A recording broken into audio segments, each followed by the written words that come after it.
Hello, Daisy Cakes. This is Daisy X Machina, the drag queen detective who investigates all things speculative in science fiction, fantasy, and horror. And this is a Get Ready With Me, where I get into drag to film a video later today. And Lynette is here. Please say hello if you're here. Thank you for joining us, Lynette, as usual.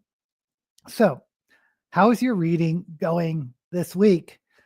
What did I do? I started the new Hunger Games book, just because I wanted something fun to read, and I really like songbirds and snakes. I'm not always a big fan of young adult. I usually stay away from young adult, but there are a couple of authors that I really enjoy. Stephanie Myers is one of them. The other one is Marissa Myers.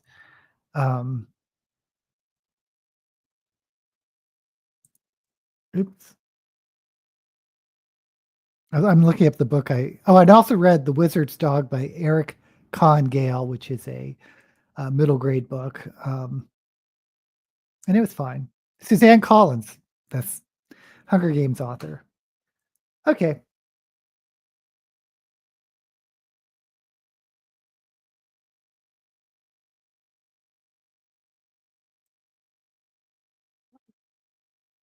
Tim is here. Thank you for joining us, Tim.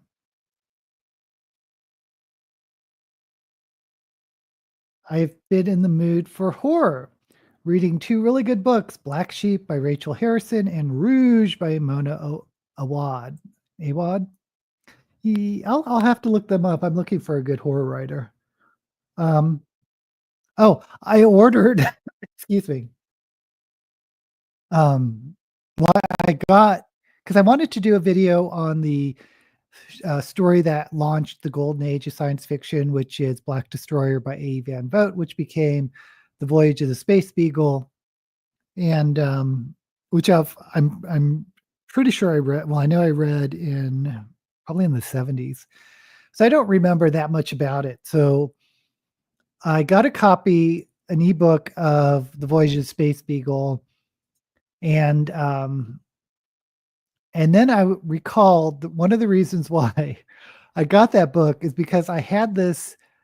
It was expensive for me at the time because I was almost always getting pocketbooks, paperbacks, and I splurged to get Barlode's Guide to Extraterrestrials, and they had the creature from the Space Beagle listed there, and I was like, and they have it's an artist, and he did like the Overlord. They did a Guild Spaceman from Dune.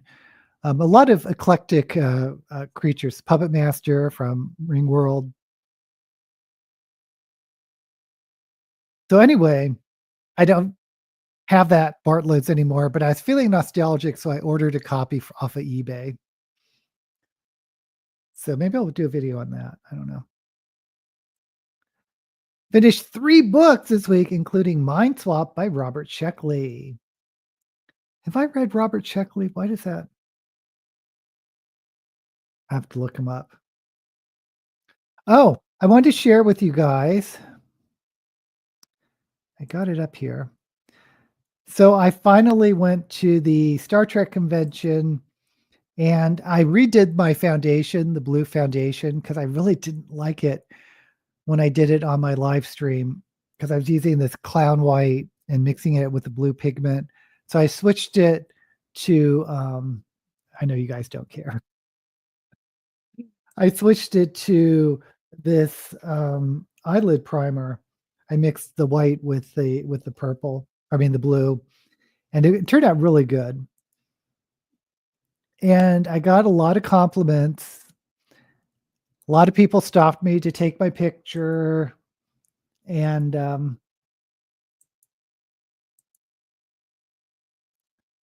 that's what I have on Instagram.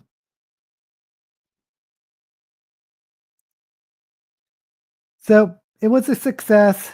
Yes, thank you, Tim. Had a good time. Me and my husband went. Oh, the big surprise. I was leaving the casino, we were heading out, and this guy runs up and stops me, so I think people have been taking my picture, all day, so I was expecting that. But he goes, "Are you on YouTube?" And I go, "Yeah." And he's like, "Hey, do you do videos, like, on Harlan Ellison?" And I'm like, "Oh, yeah." And he's like, "Oh, I'm a follower. I'm a big fan of yours. I'm a science fiction writer, and you taught me so much about science fiction." And I'm like, "Oh my god, that is the first time anyone has ever stopped me." Not that I go out and drag very often. First time anyone stopped me recognizing me from YouTube, so that was a big, thrill. Um, and the highlights were I missed Barbara Bain. She wasn't on the main stage, I guess, because she's not really Star Trek, but they did Alien Nation. I don't know why they didn't have Barbara Bain on the main stage, but anyway, I missed it anyway. But I saw William Shatner and, Scott Bakula. Shatner, he's like 94. There's no way you would ever in a million years guess he's 94. Excuse me. I'm sure he's had like um, some plastic surgery or whatever. And I don't know if I'm ruining things by telling you he has a hairpiece he's had for a long time. But he was so uh, personable and he was like telling stories. But then you could tell that he's also sort of this crotchety old man. Because he got really pissed off about this woman who was like standing up and down in the front seat, and he had like trouble on the question and answer thing, had trouble hearing what people were saying. But it was about how often am I going to see William Shatner? So that was cool, and I love Scott Bakula. He was really a gentleman.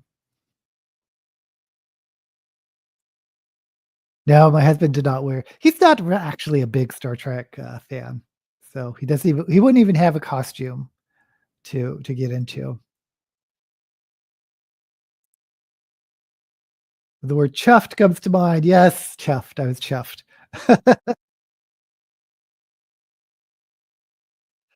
Okay, since I did blue eyebrows last week, I thought, oh, why don't I do a colored eyebrow? So I want to do a lavender thing.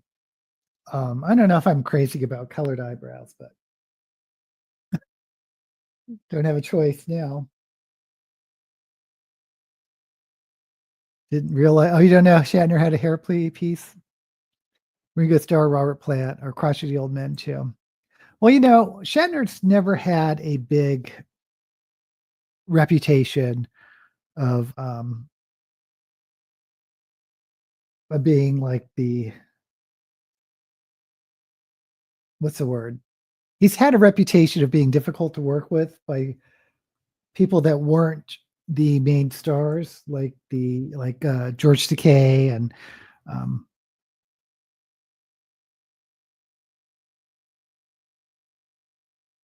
um, Nichelle Nichols or her like to the wasn't great around the smaller players or actors.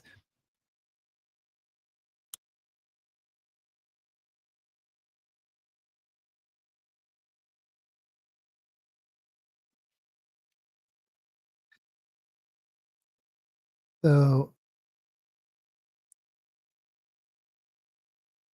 I really don't know how he is as a human being. So because he said some weird things. He obviously didn't have anything prepared. He was just kind of riffing. But someone asked him about Leonard Nimoy, and he goes, "Oh, my old friend Leonard. Oh, I want to bring him out of hell and into heaven." I'm like, what? What are you talking about? And I think after he started talking, he didn't know what he was talking about. So he started telling the story about how he quit smoking cigarettes, but Leonard never stopped, which he blamed for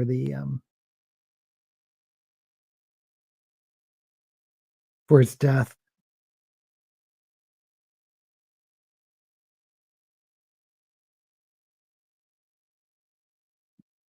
But nonetheless, I maintain, however he is in his personal life, he is my favorite Star Trek captain.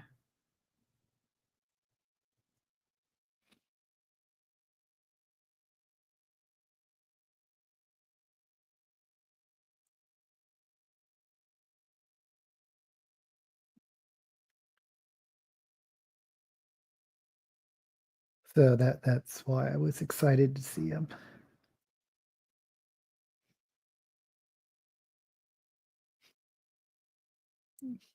Picard is my favorite captain. Um,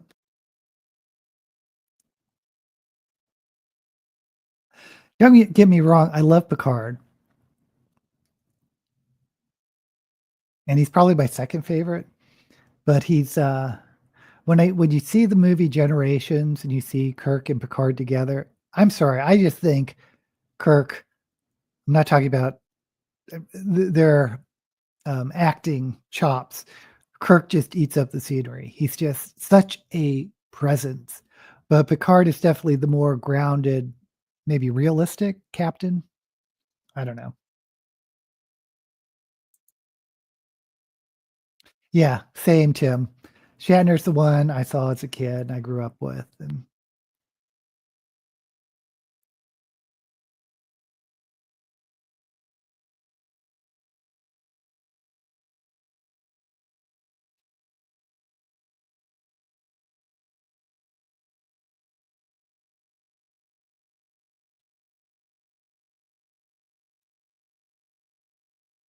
okay.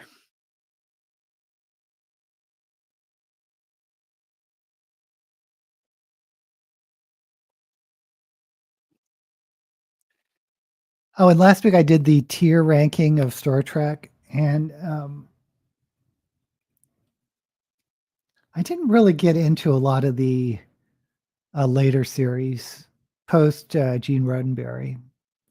I was really into Next Gen and Deep Space Nine. Never really got into Voyager or Enterprise. And I wonder if I should try to get back into Enterprise because it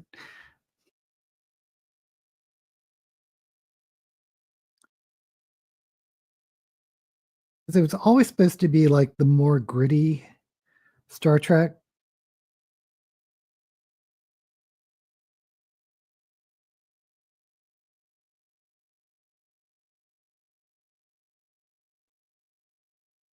Or before the Federation became what it was on the original series. Part of the thing I like about Star Trek is the Federation,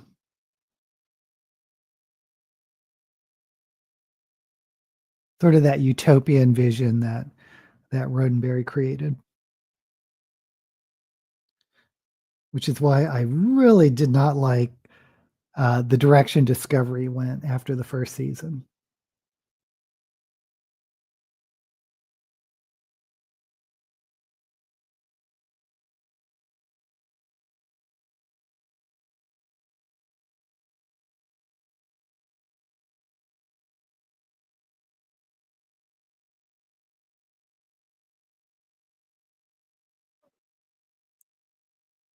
I liked Voyager, but as I said last week, the dog Porthos was the doctor was my favorite character. The dog Porthos, followed by Dr. Phlox. Why don't I remember a dog? I thought that at first I thought Porthos was a doctor.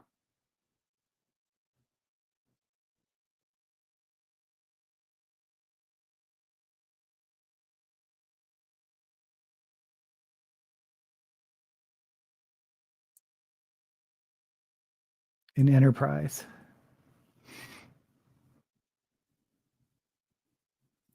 The reason I think I should give Enterprise another shot is because I really do like Scott Bakula.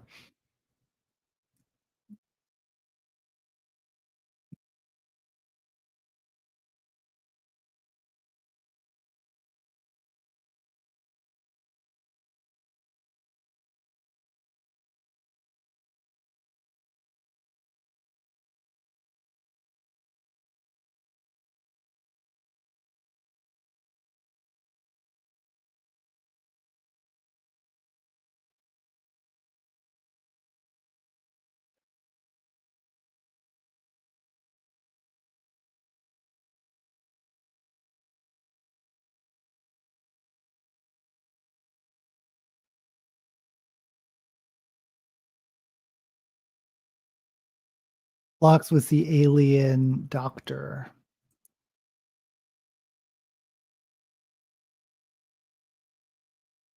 Okay, yeah, yeah. I'm now picturing him with the sort of orangey, the splotchy skin and the orangey uh, skin tone or hair. But he's the one with the assistant, right? Had that interesting relationship with his assistant.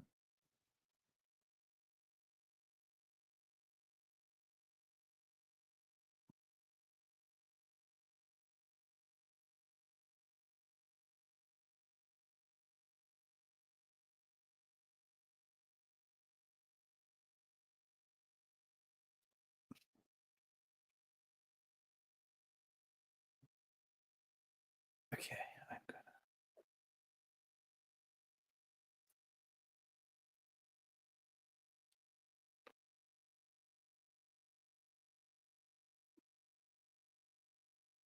Porthos was a captain's dog, a beagle, if I remember correctly.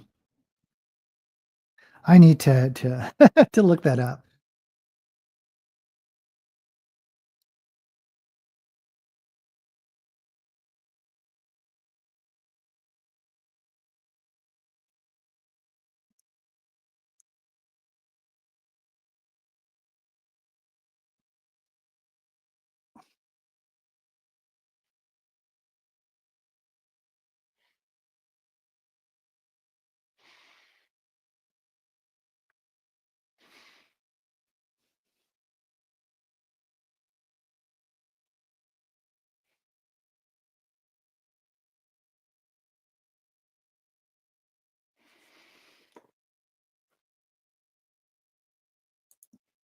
I can't even remember the captain's name nor the doctor's assistant. Yeah, me neither. Their names are escaping me.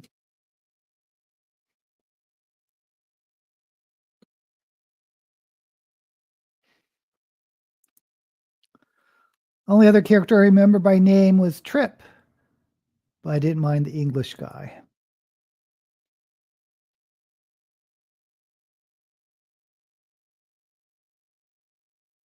Apparently, they have this Star Trek convention in Vegas every year, and I'm just the first time I found out about it.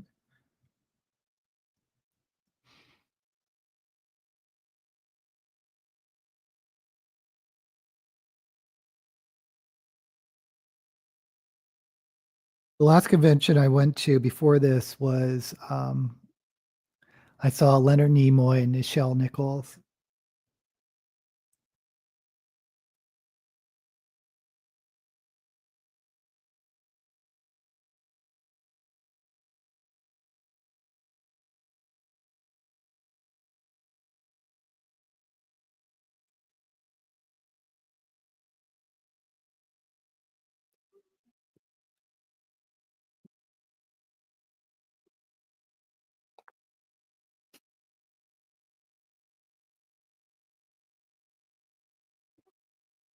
I would love to see George Takei.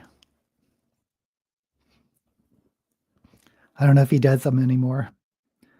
Someone canceled from the original series for this convention. I think it was Koenig, Walter Koenig. And yeah, there's not many of the original series left. Are those the three?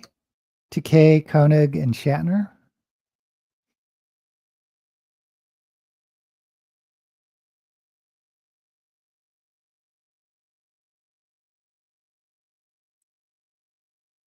Yeah, it would have been nice to see George Takei.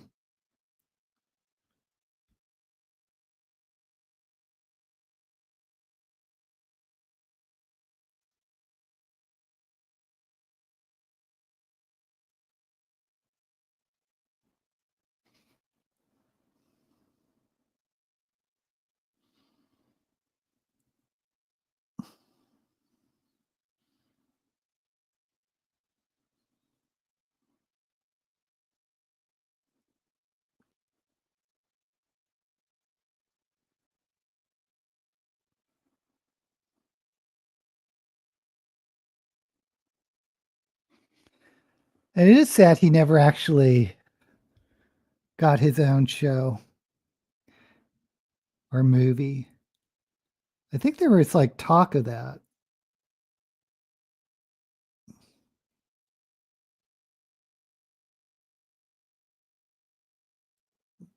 when he became a captain.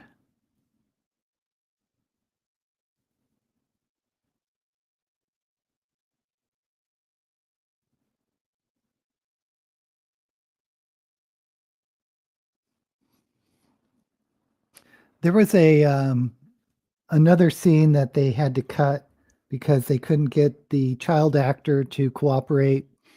But in the voyage home, where the Enterprise goes back in time to capture a whale. I love that movie, but now that I'm saying the plot, it sounds a little silly. But anyway, there was a scene that they tried to shoot where Sulu meets a young Japanese American boy in San Francisco, and it turns out it was his Sulu's grandfather. But they couldn't get the actor, the child actor. I don't think they got a real child actor because a real child actor would know, wouldn't freak out and clam up and not cooperate. But because apparently Leonard Nimoy, was he the director? But tried to really comfort the child and get him to loosen up, but the child just wouldn't do it.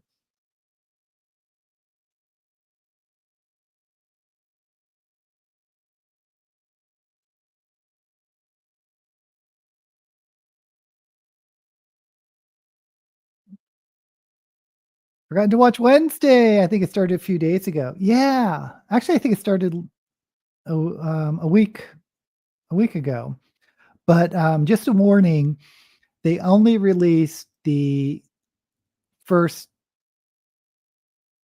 6 episodes, and in September they're going to release the rest. So you won't be able to binge it from start to finish.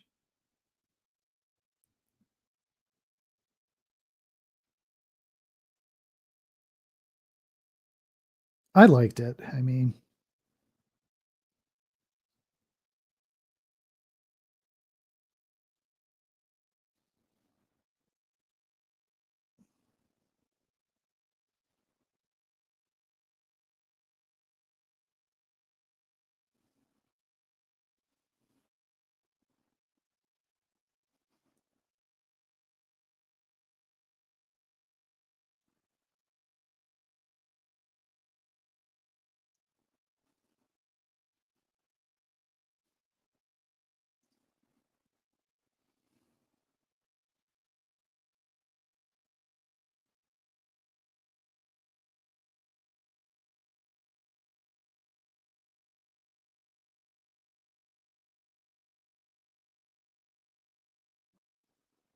okay.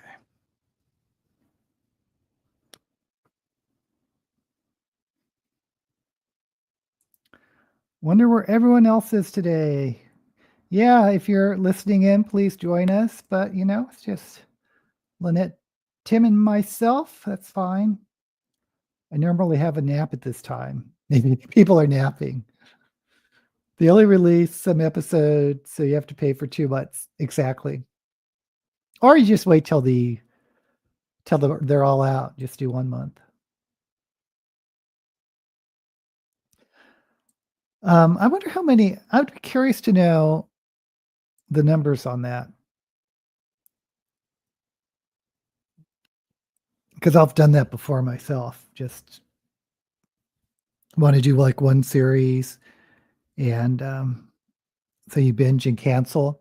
But I've also planned to do that, and then just kept going and think, well, there's a couple of other shows I might want to see.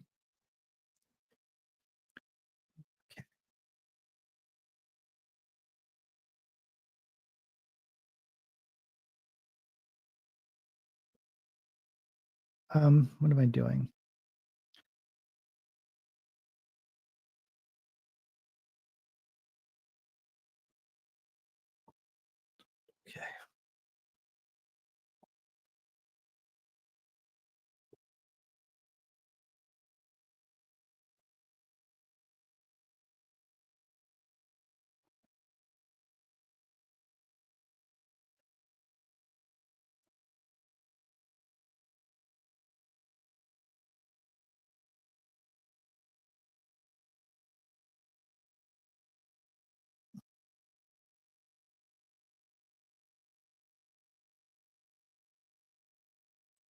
Well, I know John Crow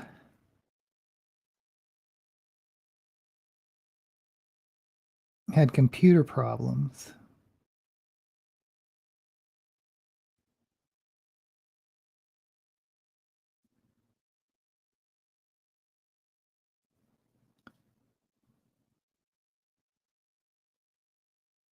Lori had health issues.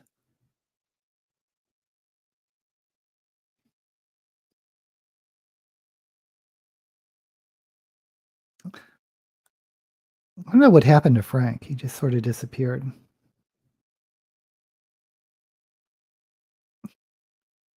My son doesn't like me canceling Netflix. He pays for Disney. At least Netflix, you can get if you don't mind commercials, you can get I mean, it's like less than $10 a month.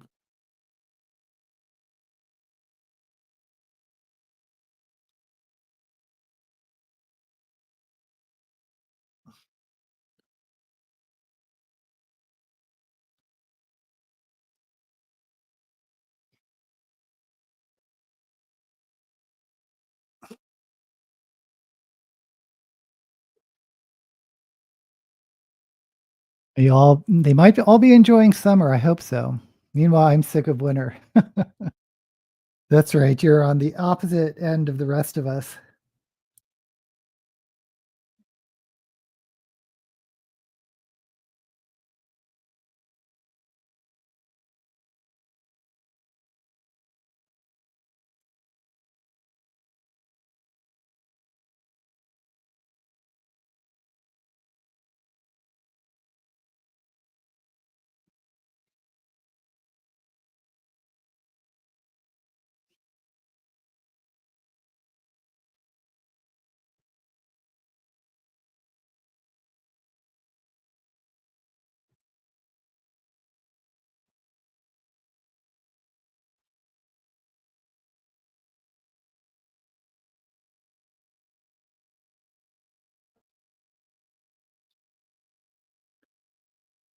I would rather pay premium and watch commercials. I'm so ready for cooler weather. I like the hot weather, and I'm in Vegas, so it's like, what is the temperature today? I'm sure it's over 100. No, it's only 95. Okay, we're having a cold spell.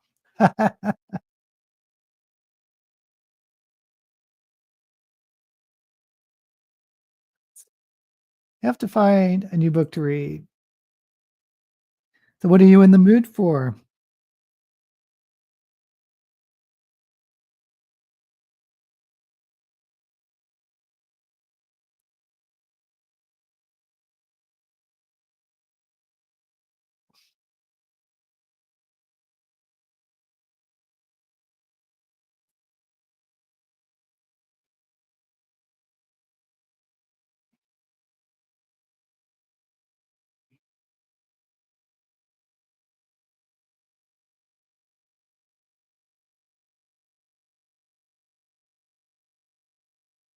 I have one credit on Kobo. Any sci-fi suggestions? Well, I've been enjoying the Muir Lafferty's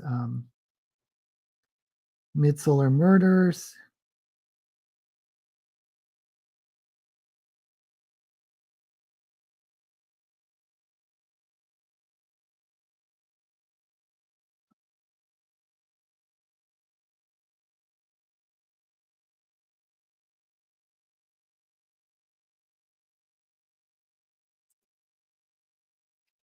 Midsolar Murders are not they're mysteries, but you like mysteries too. Uh, I liked Captain Future if you want to go really old school.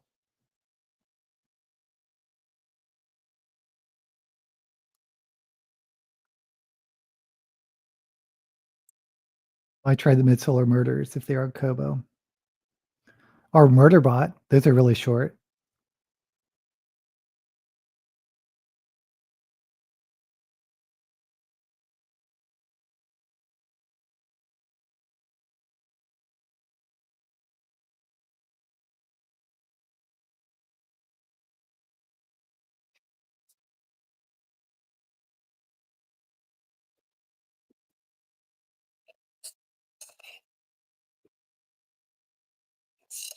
Okay.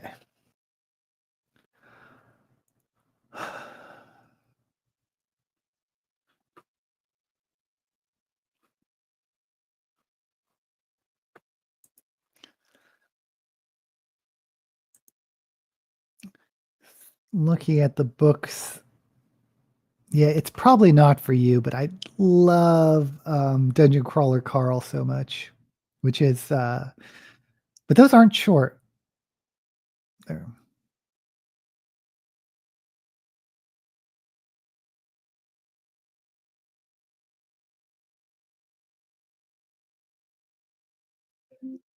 But I'm looking at the books I've been reading recently. And I have not been having great luck with science fiction, at least new science fiction.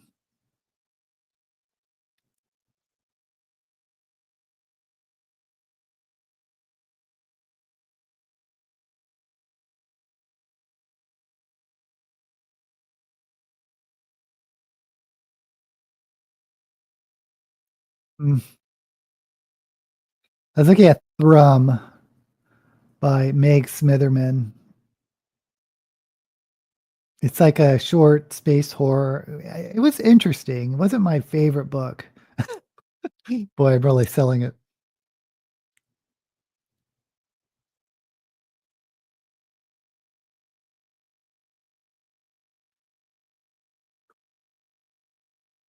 You've read all the Baba verses.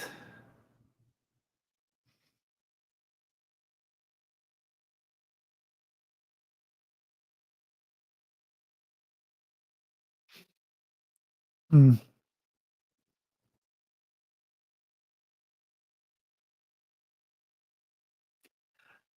If you don't mind,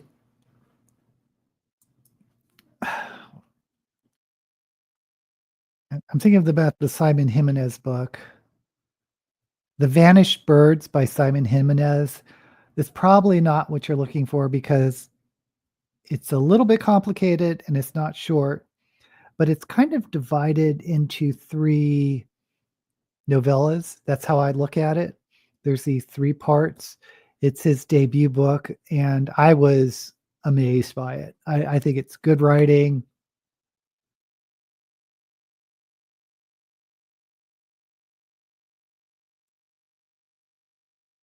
Only because of booktube. For booktube, I'm always thinking, well, what can I do that's seasonal? But I don't think I really did that before booktube. Looking for horror books during Thanksgiving or Thanksgiving during Halloween.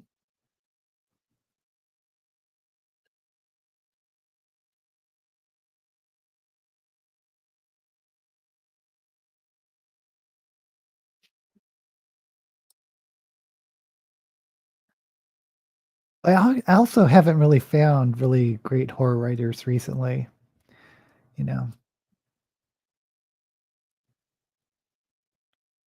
but it's best as an audiobook. Oh, interesting. Yeah, he's one of the authors that I've been meaning to read and haven't. I've never celebrated Halloween. Well, you're not in America. I think it's much bigger here than it is elsewhere. It's probably much more commercial. My husband's Filipino, and if you don't know, the Philippines is very Catholic. So they celebrated Halloween as the sort of All Saints Day, but they would go to cemeteries at night, sort of be close to ancestors, that type of thing. But it was more of a religious holiday than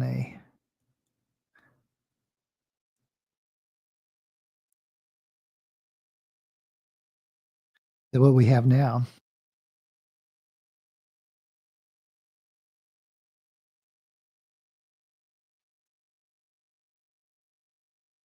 But yeah, he was telling me, oh yeah, they'd prepare picnics and go to cemeteries on Halloween night.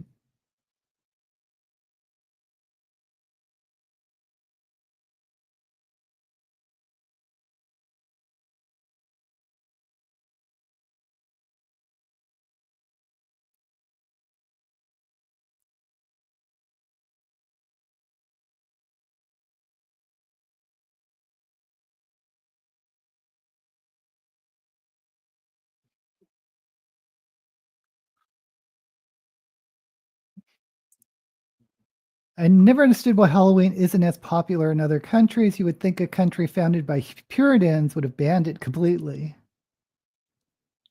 And I also need to find a nonfiction book to read. I can't help you there.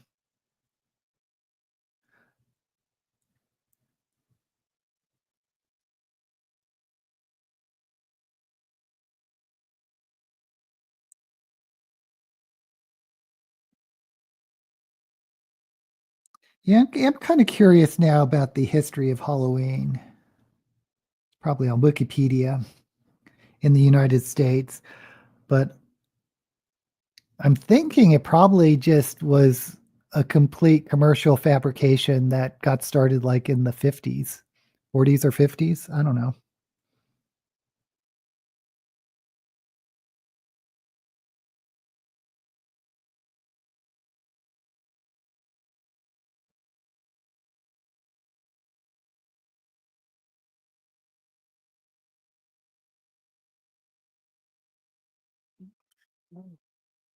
But Halloween and Valentine's Day, are I want to say sponsored or fabricated or something by candy makers.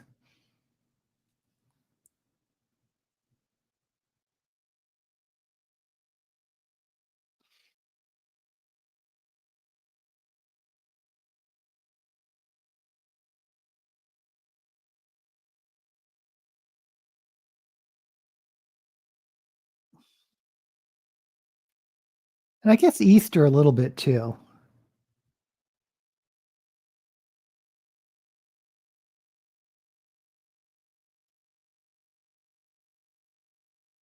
That really is a kids' holiday though, for in terms of candy.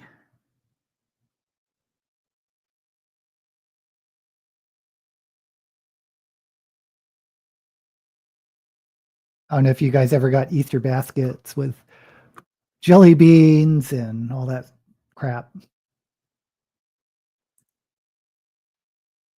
If Halloween is telling all the demons, ghosts, monsters, etc., to F off because they have no power over us. Ah, I love that, Tim. A science fiction book would be best, as I have read so many history or science book. I think I have a history of the moon, which might be both history and science. I think the Scots Irish brought it here, and the candy makers capitalized on it. Okay, that kind of makes sense. Going back to the scaring the demons and the evil spirits. Lori is here. Yay. I can read again. Yay. Tell us what you're reading, Lori. How the moon is featured in various cultures and myths.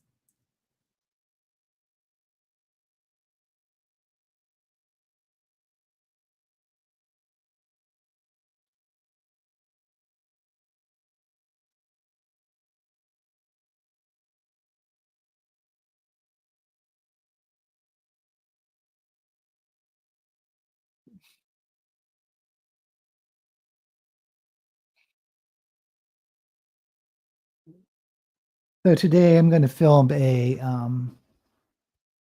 a retro Hugo book.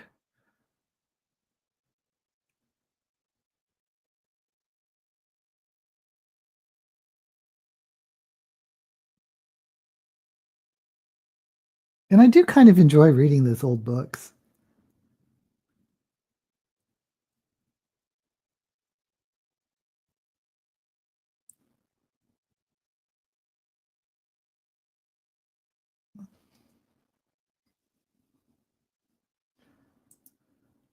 American Brutus, nonfiction about John Wilkes Booth. I'm not in a reading slump, but I have been a little disappointed by the books I've read this year.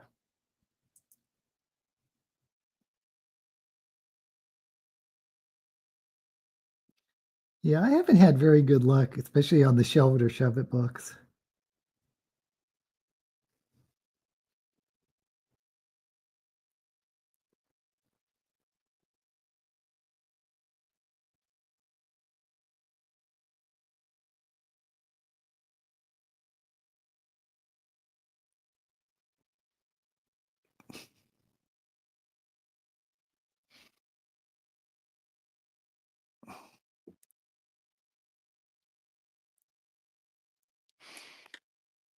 Okay, let me.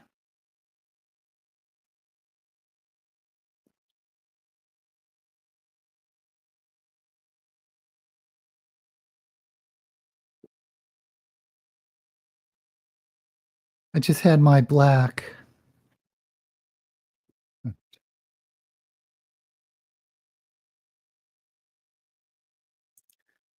American Brutus sounds interesting.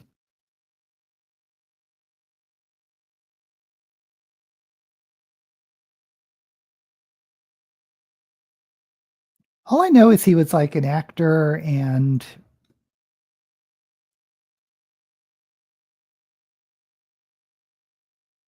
I don't know like any, are there like conspiracy theories regarding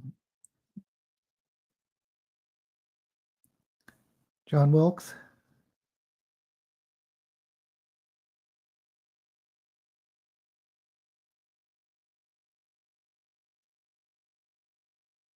Seems like there must be.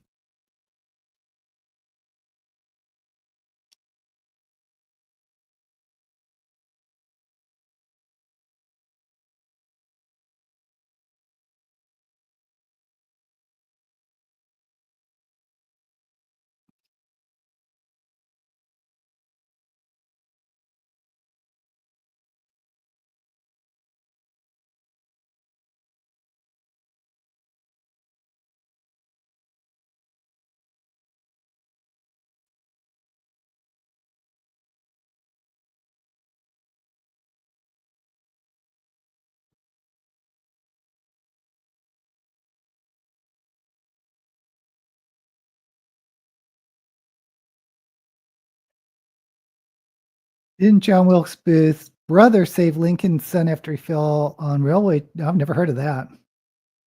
Huh. Sometime before Lincoln's death. Never heard that the book doesn't cover that period.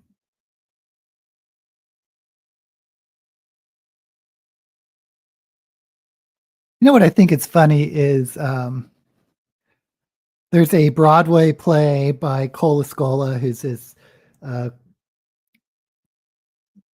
uh, queer creator that's very out there. But he did a play on a Mary Todd Lincoln called "Oh Mary" that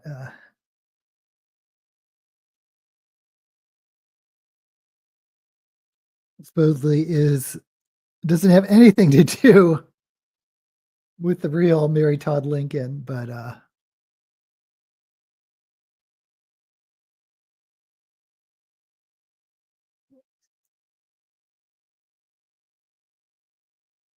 kind of an absurdist take off on Mary Todd Lincoln, and he wrote the show and starred in it, but since then he's had other people play the role, and whether it's a flamboyant black actor or whatever. But the latest one is Jinx Monsoon, the drag race star who was in Doctor Who.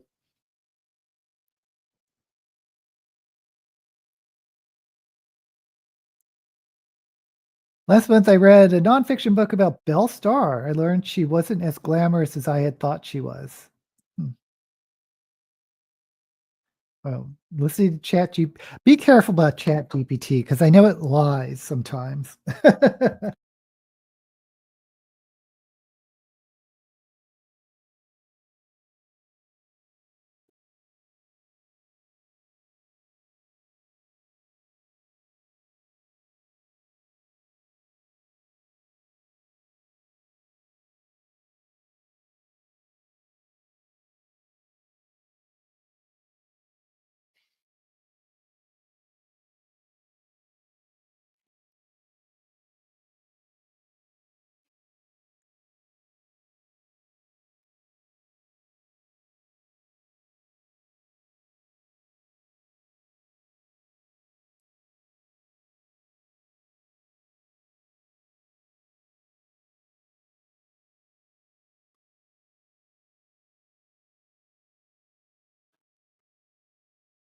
ChatGPT likes to hallucinate. Yeah, what is up with that?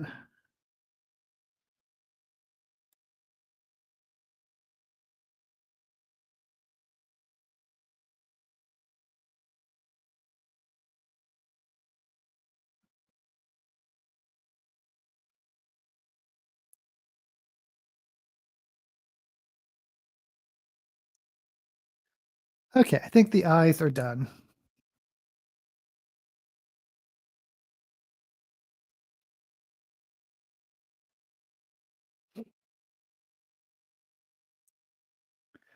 Late 1864 to early 1865, Robert Todd Lincoln, Abraham Lincoln's eldest son, was at a train station.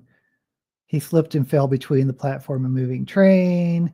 Man moved quickly, grabbed him by the collar, and pulled him to safety. That man was Edwin Booth, a famous stage actor and the elder brother of John Wilkes, the future assassin.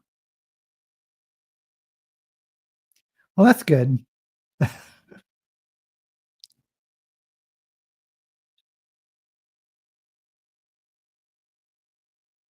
Okay, well, obviously, I'm going to try a purple lipstick.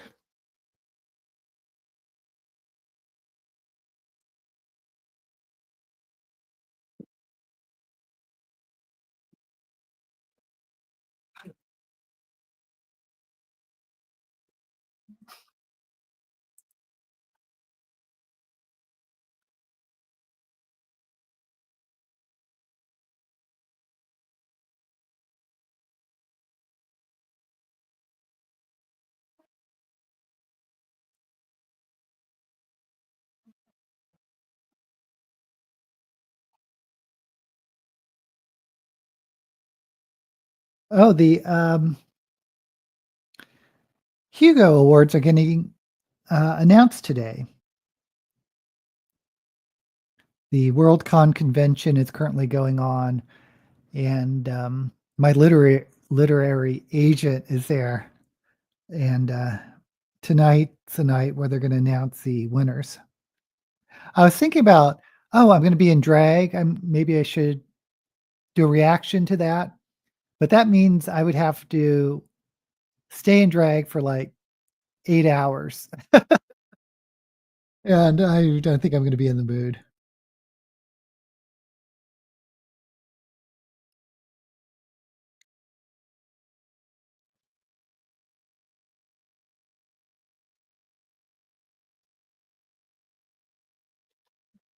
I was shocked the Nebula Awards picked someone you could build a nest in.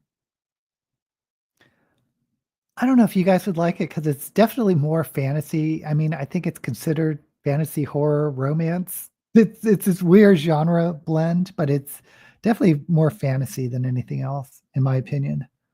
Um, but that won the Nebula, and it's listed for maybe it's going to win the Hugo too by John Wiswell.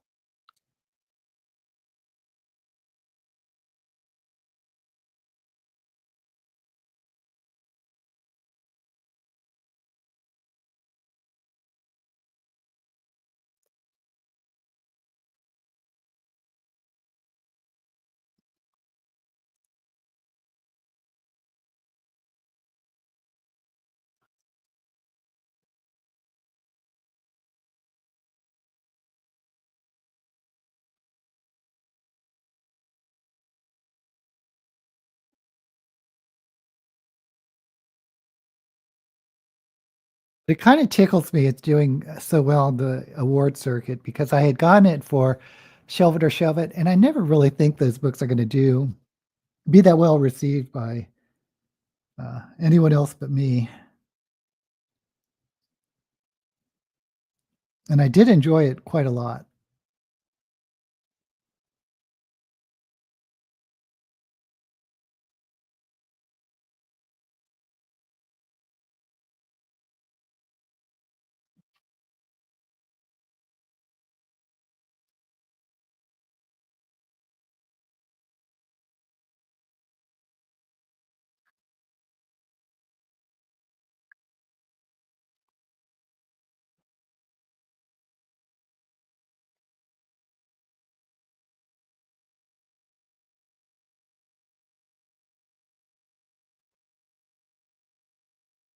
We're reading it about some time ago on Wikipedia.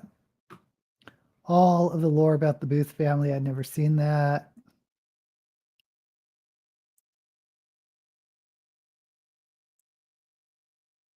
How long do I usually stay in drag? Well, you think you'd stay in it as long as possible to make it. Yeah, that's true. But it's usually like my local time now is 12:53 and p.m. or noon, and I usually finish up even if I film multiple videos. I usually finish up by 4. So usually not more than 3 or 4 hours. It's very uncomfortable being in drag, by the way.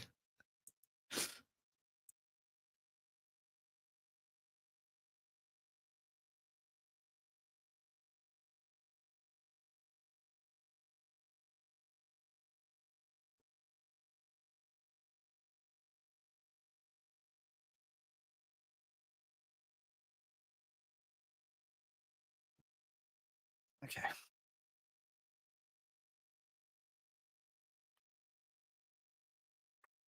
Like, at the Star Trek convention, we got there around noon and stayed till about 5, and I was just ready to just take it all off.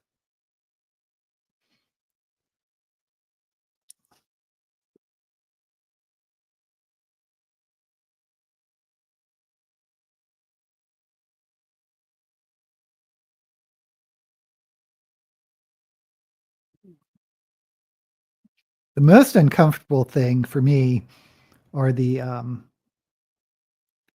eyelashes, the big old false eyelashes I have on. How boring is it taking the makeup off? I don't think that's boring. I think it's such a relief because I have this balm that pretty much melts the makeup. So it's not a big deal. I just like scrub it on and it just kind of melts. And I take a shower.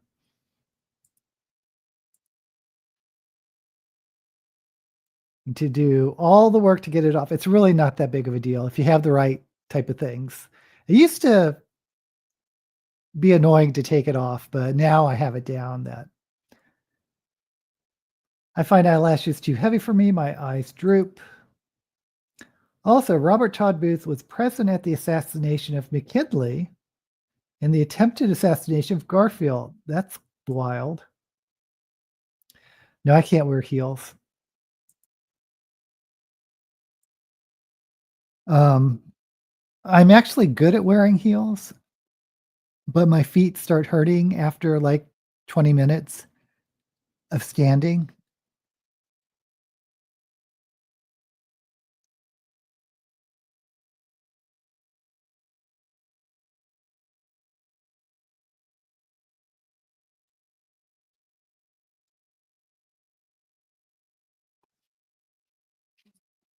Like the heels I showed you.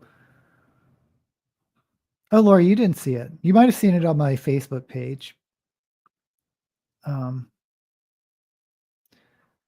but this Star Trek costume, do you see my shoes? Yeah, these silver shoes. They have like a not even an inch, well, maybe an inch, but they're like the heels are like this big, and that's about as much as I do.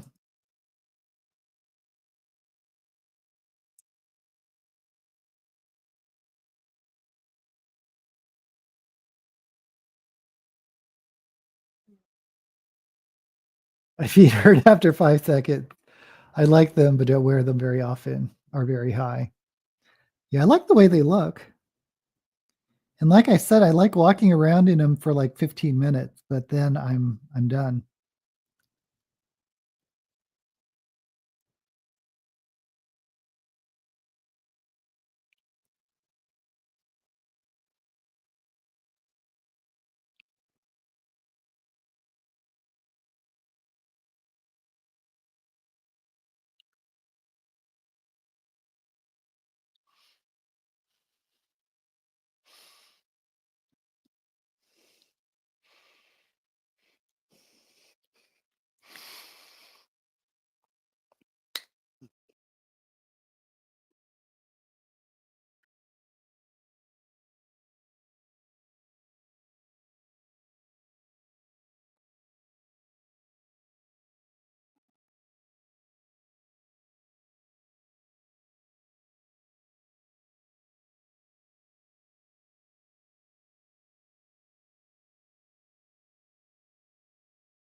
Let's do.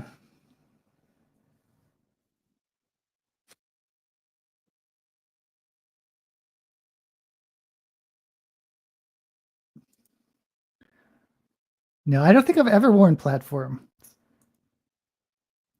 I did back in the day. I wore platforms in the 70s when I was a teenager.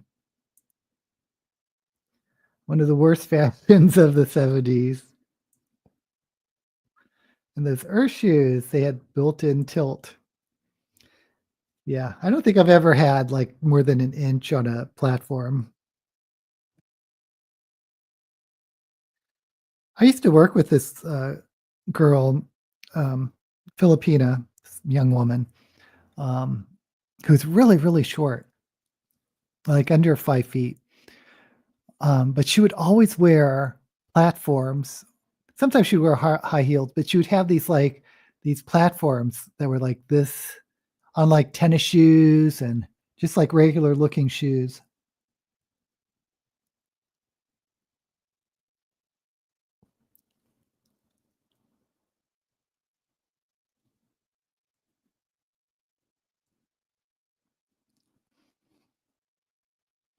Okay, I think we're done.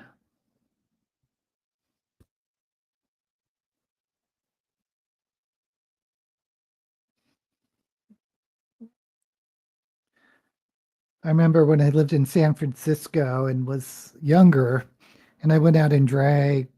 I think it was like a Wednesday Addams sort of drag costume, um,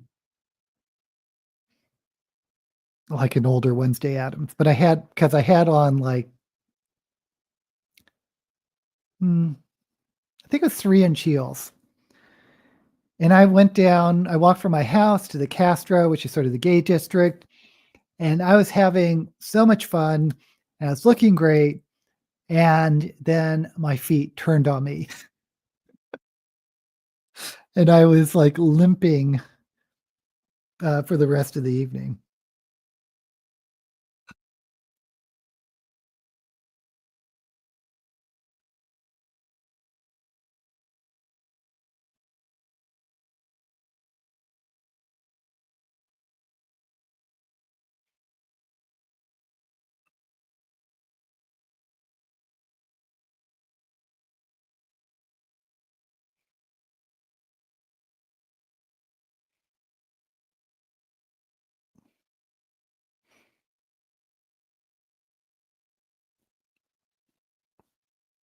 Okay.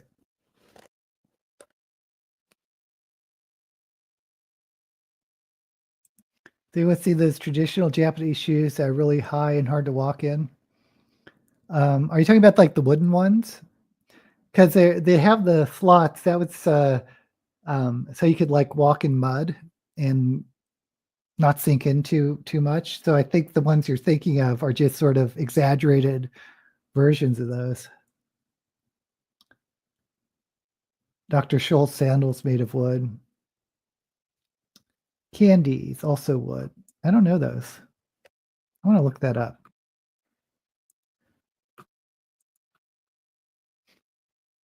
Oops. Candies shoes from the 70s. Oh, those are cute.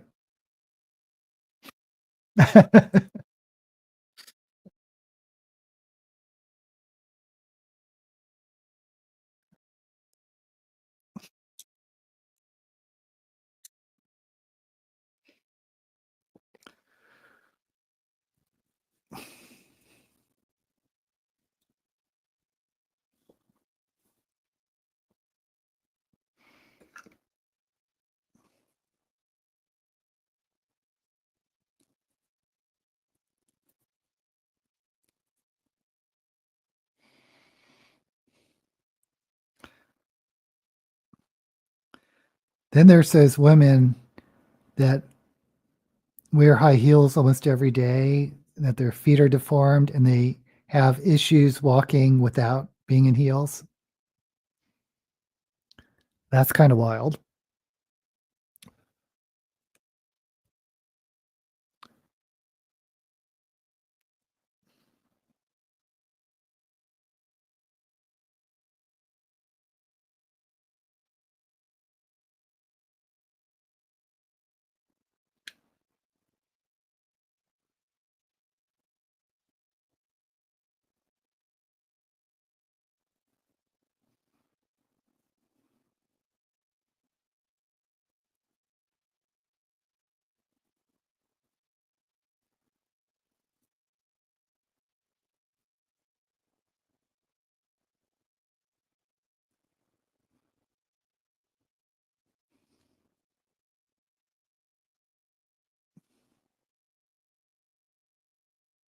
Then, of course, that's just a step above the Chinese foot wrapping.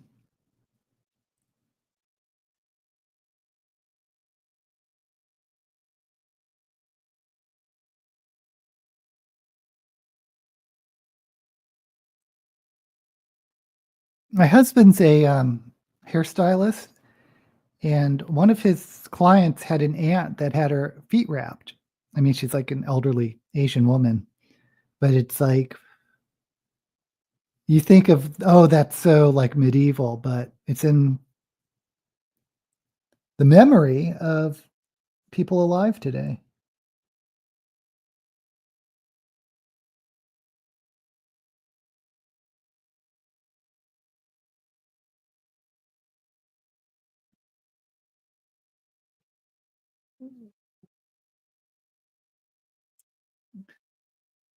Remember, there's a brand of shoe that all the popular high school girls wore that had gold stripe in the heel and that glinted in the sun. I so wanted a pair.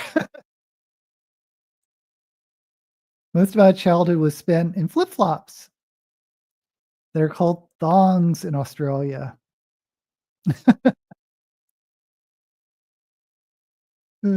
We used to call them thongs. I mean, I've heard the term thongs, but I always think of the underwear. Got those lotus feet.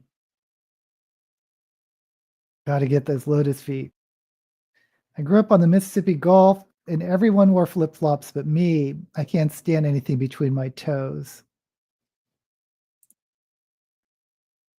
We are shoe twins. I cannot wear flip flop things. I remember I used to wear them a lot growing up in the 70s, especially in California. But I don't wear them now. I like the shoes you can just like slip in. Do I? These are what I'm wearing now. Just sort of the slipper type sandals that are rubber. Okay, so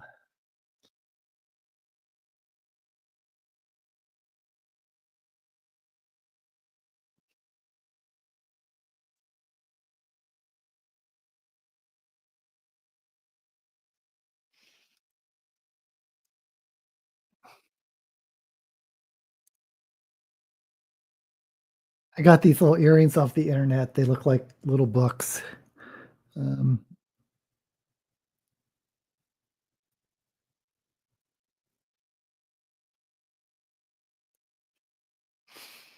but they're pretty inexpensive. They're like $6 or something.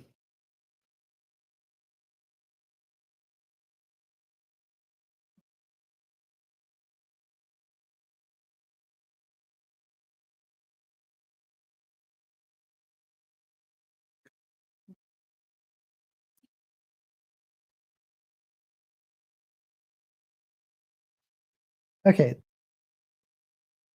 like I got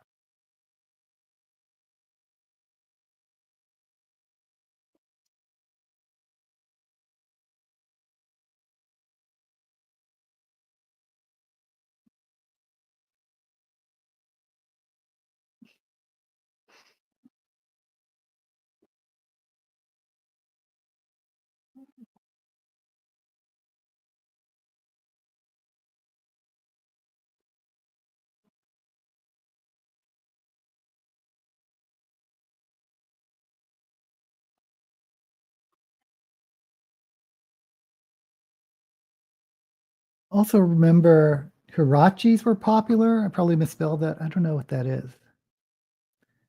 They come back around every so often. I know as a child, my mother refused to buy me school shoes that had animal shaped treads on them. Aw, they're so cute.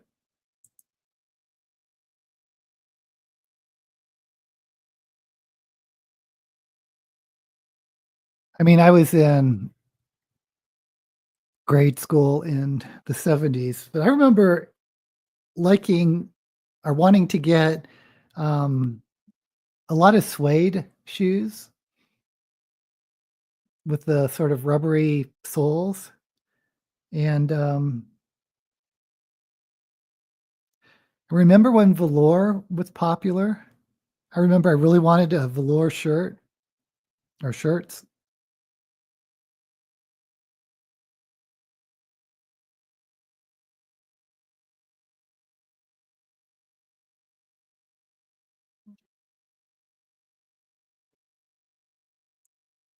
Oh, thank you, Tim. One of your favorite wigs.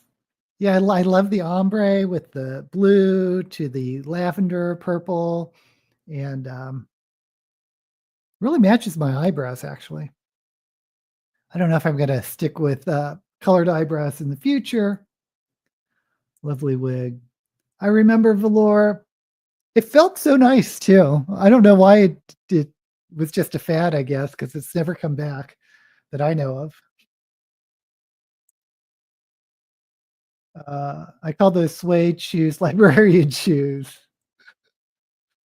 I want Roman sandals with the straps, and when I get them, my legs were too skinny for them. Aw, the straps just sort of fell. Okay, guys, so this is my look for today. Went with the purple lavender theme. I'll be filming um, a Hugo retro Hugo video where I pick a book. And what am I going to release this week?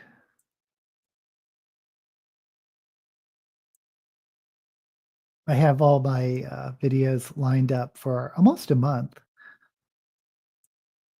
which is nice. Oh, Dungeon Crawler Carl. Yeah, I wanted to do another genre video, so I did one on lit RPG, and the only one I've really read, which I love, is Dungeon Crawler Carl. So that'll be coming out this week. Okay, guys, thank you once again for joining me, and I should be back next week. And as usual, may all the books you read be blessed. Did I just I thought I hit end. There we go.